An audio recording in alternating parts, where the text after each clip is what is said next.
Hi,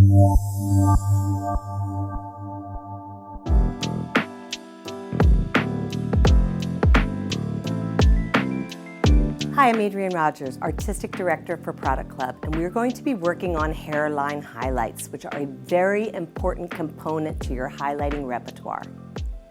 I could very much argue that the hairline highlight is the most important base to work all of your highlighting wraps from.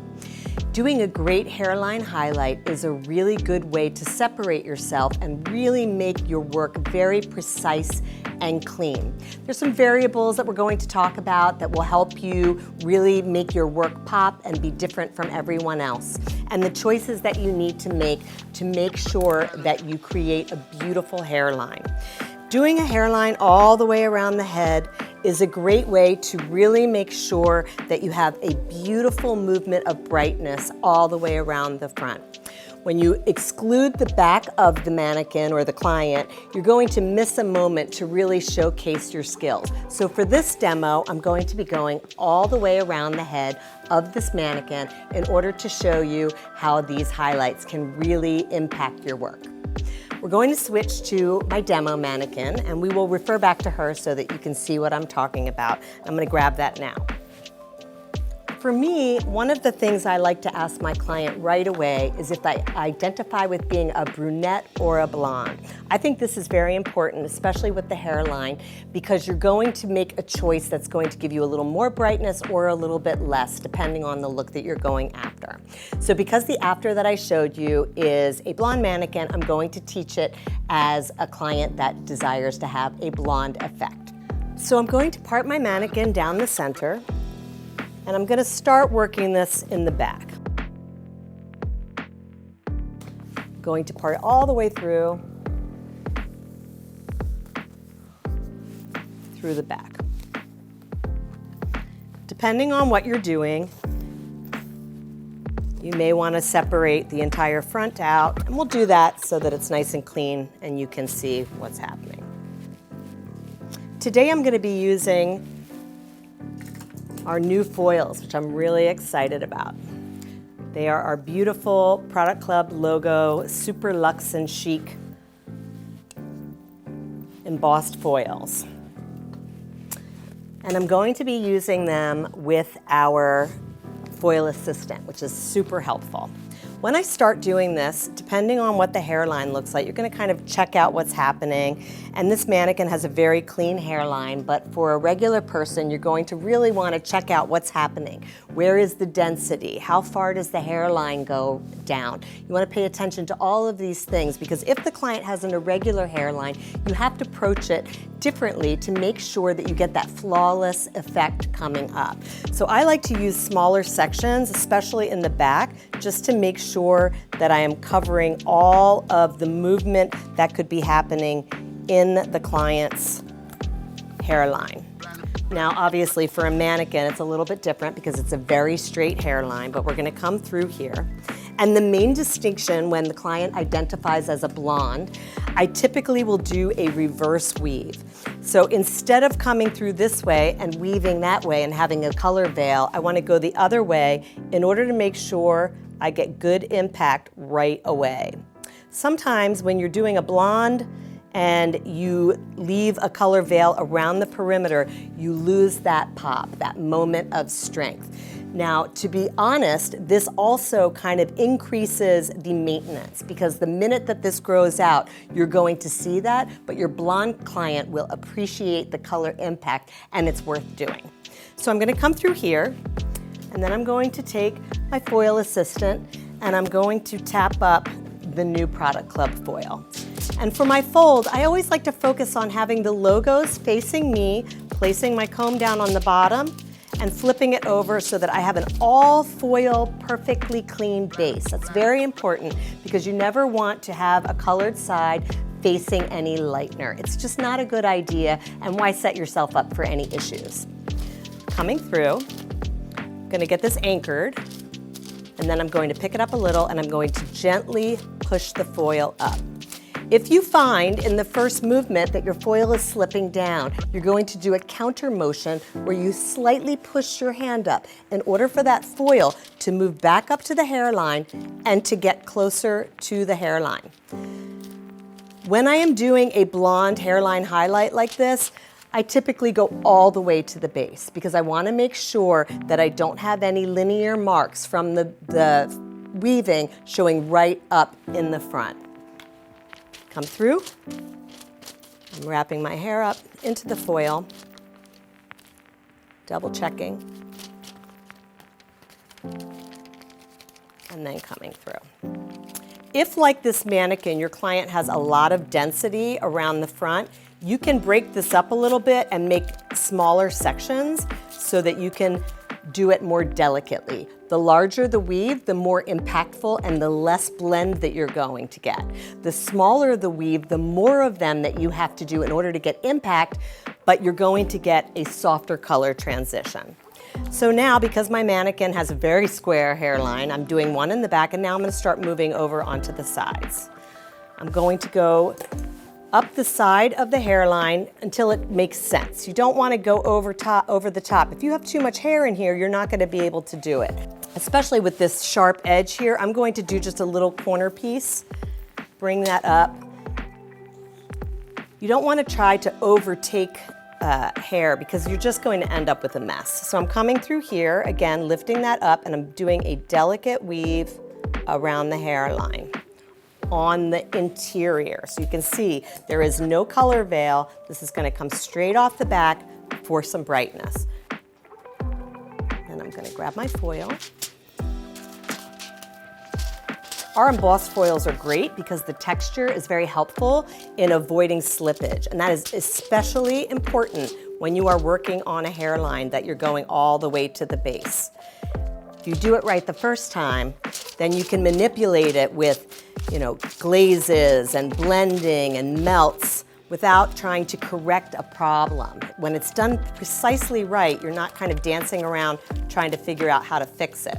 So taking the time in the beginning is important. So work very delicately here, trying to not move it around and coming through. I'm going to skim up the side to make sure that I have full impact as I lift that hair up. I'm going to take my next section. Now on a human person, typically one does it on the side. But you have to use your judgment because no one is the same anyway. So you have to calculate your placement as you go at all times. Every person is different, how many foils they'll need. So now I'm going to take this next section. And again, the whole hairline, I'm going to weave around the face and allow that strength to be there so that when that comes up, that's very bright. Let's say your client comes in a month after they get this done and they feel that the line of demarcation around their hairline is strong. You can always buff that out a little bit with the glaze to make it last a little bit longer so that you can't read the line of demarcation as it grows out. And it will work really well in balancing the cost and time commitment of all of this stuff. So you could do a quick little glaze just to soften it and blur those lines. But I like to have options. So if I start out well, hair color is always going to continue to evolve. You're going to always have the color change, and the client's hair will do different things as they go through. Always approaching it with the cleanest work that you can do, you're going to get a lot of different looks out of it. Coming through, folding it, and then going through again. Now, you can see that there's a little bit of a miss now happening in here. We want to kind of keep eyeing this up. How is this wrapping around the head? How is it looking? If it looks very fragmented and kind of all over the place, you're not going to get that clean swoop. So check out your design and make sure that you know exactly where it's going. Coming in with my next one. So I'm going to come through the center of this foil here, and I'm going to bridge it up so that I'm almost connecting these 2 points. If you have a hard time with this sort of parting, you can get your comb going and just really check out where it ends up, and that's the spot.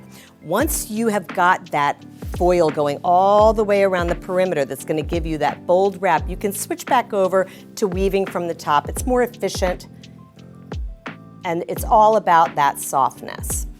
The first few foils that I do are typically a weave because I want that softness, especially if your client has an irregular hairline. If you go into an irregular hairline and start doing lots of slices, you are pretty much guaranteed to have lines of demarcation where that hair pattern is weak. So by doing a weave, you are allowing the hair the grace to not show those lines because the little negative spaces in between your weaves allow for that natural hair to peek through and really blend that out. So I'm coming in on this angle and I'm going to come up and I'm going to double fold this. Once again, I'm kind of looking at this. How is this slope working out? What's happening in here? Now, I also can kind of see there's a bit of a void right in here. You can see how the hair comes down this way, the foil parting, and then across this way. So we have a little bit of a peak. I look for these moments and I go through and I connect them in order to continue to keep that round. So I'm coming through and sweeping through right there. I'm taking another fine weave. Even if you're doing bold work on the interior, working in a delicate manner around here is always going to be a good idea because then when the client pulls their hair back, they're not going to see anything crazy. You're not going to see strong stripy lines of demarcation. That's something that I tend to correct a lot. I have a lot of clients, my newer clients, that come in and they really hate to see that. So it's this delicate work that's going to keep that out of the way. However, you do need some strength in there. So once I feel like I've got a good little go around here, I can go in bolder for the next grouping of foils. Especially for a blonde person, because if you do it too delicate the whole time, it will disappear within the hair, and you need that pop. So I'm coming through, holding my sides. There we go. Now I'm gonna come back in and I'm gonna do one more foil, but I'm gonna do a foil kind of going around, but I'm gonna get juicy with it. I'm not taking like a much thicker parting, but I'm gonna be bold with my placement because it seems to me that the fineness and the variation on the hairline is pretty much resolved after you do a set like this. Then you're gonna end up with consistent density hair level. So the hair is gonna be sort of the same as you go through. There won't be any irregularities. So here, this is a slice and I'm going to apply the color the same way, but allowing it to be strong. And I'm still going pretty far up to the hairline. Even if I am doing an off-base placement on the interior, which I do a lot, I usually, especially for someone that wants to identify as a blonde person, I'm going all the way to base, all the way around the hair color for that visual impact. By going off base, you're going to lose that for someone that really wants to appear light and bright.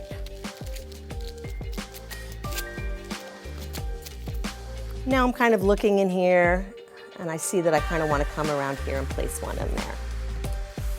I would do the same exact thing on the other side in the back, kind of curving around that back placement in order to make sure that I get consistent partings and design.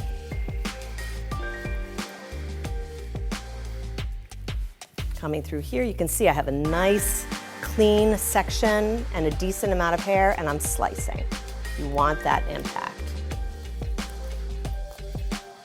So you definitely want some depth and density, and you want that to be more than you're leaving out. So this is much finer than this. The hair in between, you want to build that brightness.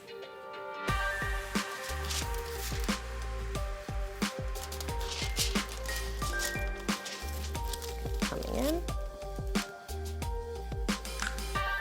I like to anchor the foil, and remember, if it starts sliding, you can put your hands underneath and do that opposite movement where you counterbalance the foil and the brush so that you're not pulling the foil down and off the hair. It's a very important and subtle movement.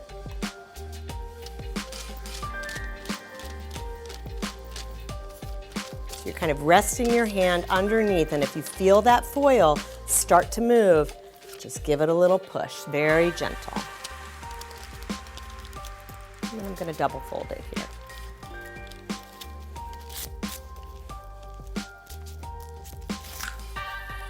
This is where you can decide if you want to do another layer, but the mannequin that I showed you, I didn't continue back. It's more of a fine hairline highlight as opposed to like big impactful chunkage happening around the hairline.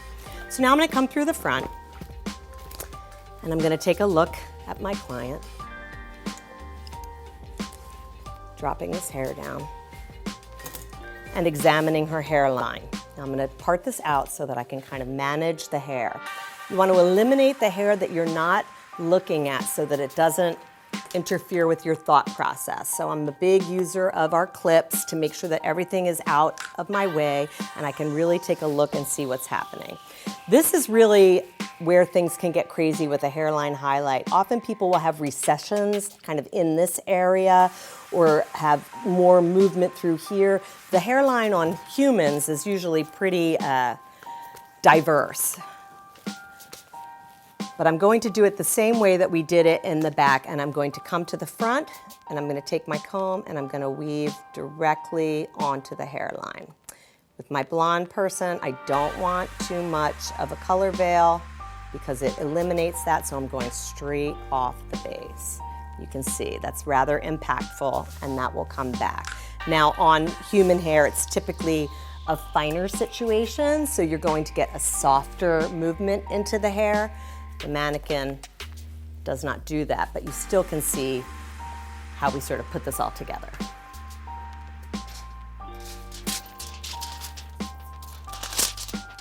Coming through, right on the hairline.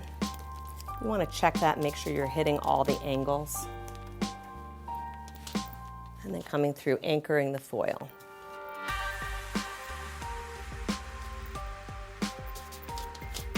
Once you get that placed in pretty well, you can load up. I'm actually using our feather bristle brush. I really like it for the softness that it allows. Holds a decent amount of lightener. Good all around brush. Okay, careful on the hairline here. Folding it up. I happen to be a double folder. I'm not overly judgy about this. Not everybody likes to do it that way. But you should always follow your instincts, and if it feels right to you, you should at least try it out and see if it's a more efficient way for you to do it. Okay, I'm gonna take my next section down right behind this just because I'm in the right position, and this hairline is not as complicated. Dropping it down. Now remember, I don't have to reverse weave this one because I'm now behind the hairline. So this movement has already been created, and then this will be behind it, enforcing that and building upon that first highlight. So coming through here, and I am gonna continue my weave. I'm not gonna get slicey here.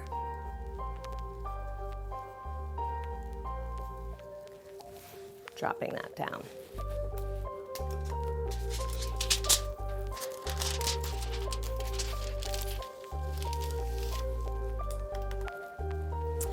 There's so many different variables that you can do once you get your hairline in there. You can go in between the foils and balayage the ends. You can go in between the foils, back comb, and highlight them with a foilage type technique to add more brightness through the ends. You could pack a whole bunch of them together to really create that. So this is just like the puzzle pieces that you can arrange and rearrange any way you so choose. Once you get the fundamentals down, your imagination and your skill and your understanding will really set you free, and you can kind of go anywhere with that, which is like pretty much the best thing about hairdressing. Okay, now I'm gonna come to this front section, and I am going to do my reverse weave again in the front. So I'm gonna pick this up, and I'm going to come right into that hairline. And then I'm gonna drop this hair down. If your client has extreme variation, if you can see that the hairline goes back in different areas. You're just gonna wanna stack this out for a longer time so that you can cover all of that. Because you don't wanna ever pull the hair back and then have kind of like holes within your design if you're really focusing on doing a strong hairline.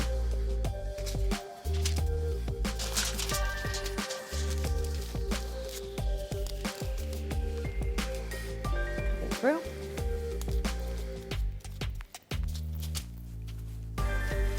And underneath.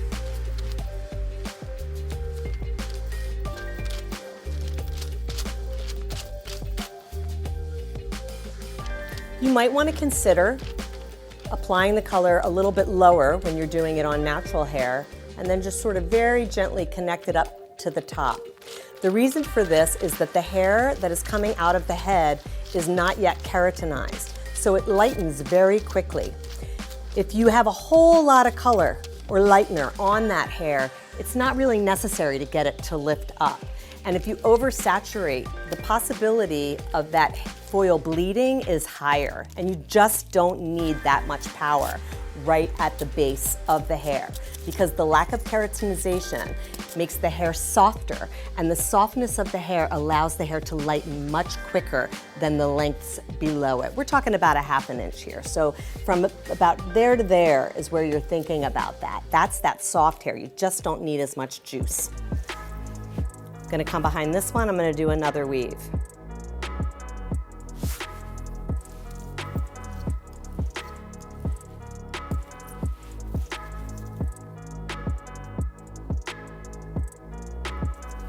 And once again, I don't have to reverse weave that because I've already established those pieces close to the face. So I can go in more traditional weave.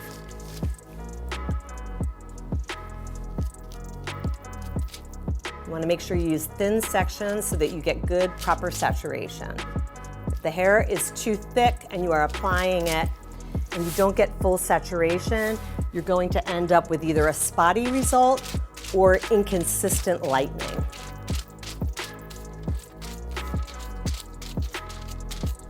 All of the artistic choices that we make have to land on a foundation of sound technique. You can't do the disco unless you have it set up properly to work. Then you can really go nuts. Okay, so now I'm going to do the other side, but I'm not going to do the side sections because you got that. I'm just going to do these two front ones so that you can see how we need to connect this in the center. Okay, I'm gonna lift this up again. Remember, on the hairline, I'm coming through. I'm doing my reverse weave right on the hairline. It's actually much easier on real people.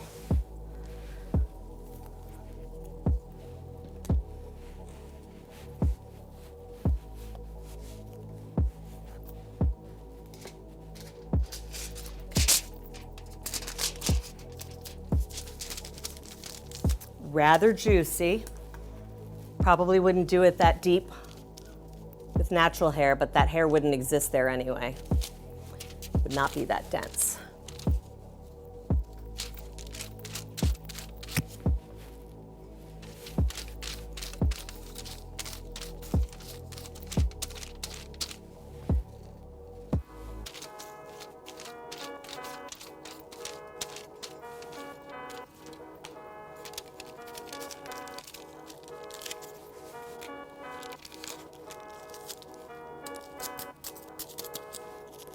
And then one right behind it. Also a weave.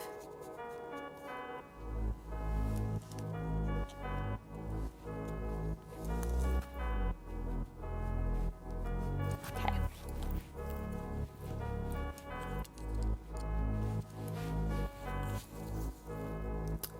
Most of the time, clients really check their hairline out. It's a big thing for them. You know, they make sure that it flows nicely within the shape. That's their usual first point of making sure that you know what you're doing. So if you can eliminate any sort of question about that right away, you're in good shape. Okay, second weave here.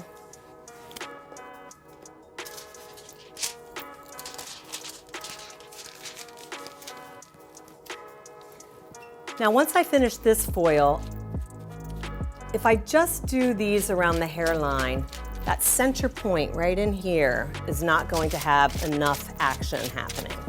It will sort of just split and wrap around the face. And that is really because of elevation.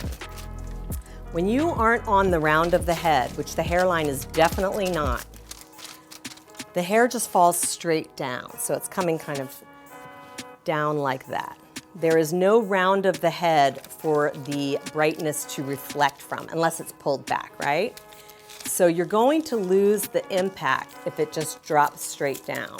So we need to move into the round of the head a little bit. Because if we rest our comb, we can see this is where the round starts, and when we're on the hairline, you can see that falls straight down.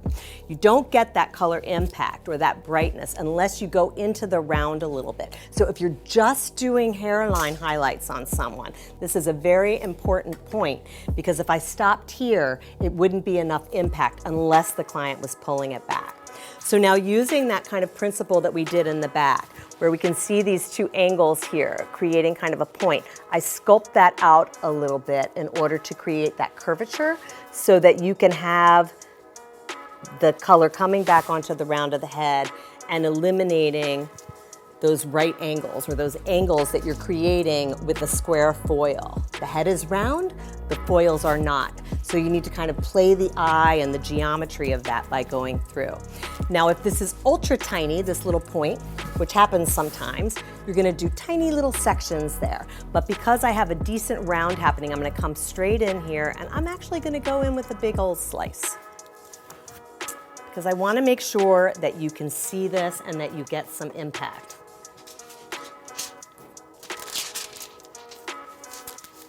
Now that I am off the hairline and I've already got a few of my anchor foils in there, this is where design-wise I can make some choices. I can go off base a little bit to soften that up so that that hair doesn't grow out too quickly and show that the highlights are coming out. And I can do a little bit of a feather detail. You need to make all of these decisions design-wise. You certainly can go all the way to the scalp, but you do have options. So here I'm using my feather bristle brush. I'm going to apply the color, and then I'm gonna come in sideways, and I'm just gonna softly connect that and blur that out. That way I'm not ending up with a strong line of demarcation, especially on the round of the head, where you're really gonna see that the moment that that starts to grow out.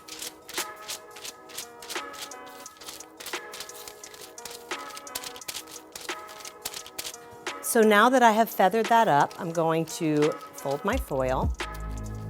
And I could decide to continue back and do a few more foils right in that front area, depending on how much impact I'm looking for.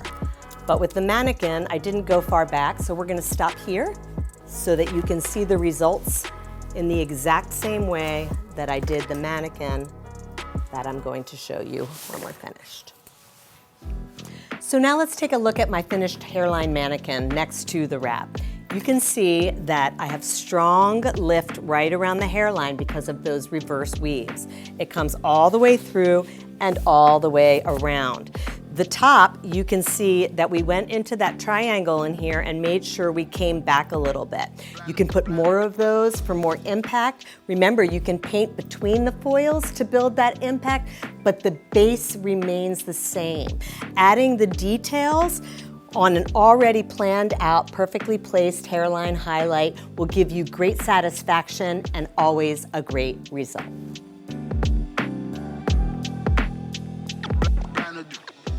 Yeah.